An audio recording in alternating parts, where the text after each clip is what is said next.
Welcome to my mini blog. Mahalaya আসা মানেই তো পুজো শুরু, আর বাঙালির ঘরে ঘরে বিভিন্ন ধরনের মুড়ি, মুরকি, নাড়ু এ সমস্ত তৈরি করা শুরু। মাও প্রতি বছরই বানায় এবং আগে অনেকটা পরিমাণে বানাতো, বর্তমানে শরীরের জন্য বানাতে পারে না, তবু প্রতি বছর বানায়। আর এবারে তো পুজো পুজো ভাবই লাগছে না, তবুও এই যে মা প্রথমেই মুরগিগুলো করে নিল, আর আমাকে এই সিঁড়িগুলো ভাঙার দায়িত্ব দিয়েছিল। মাঝখানে আমি খেয়ে খেয়ে টেস্টও করছিলাম। তো যাই হোক, আর ওইদিকে উনুনে মা গুড়টা তৈরি করছিল, তৈরি মানে গুড়টা জাল দিচ্ছিল আর কি।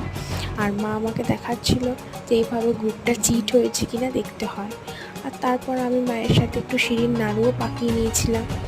আর এই সমস্ত হয়ে যাওয়ার পর তারপর আমার ছিল পড়ানো, তো আমি আমার বাহন নিয়ে বেরিয়ে গিয়েছিলাম। তো তোমাদের ছোট্ট ব্লগটি কেমন লাগলো জানিও। টাটা।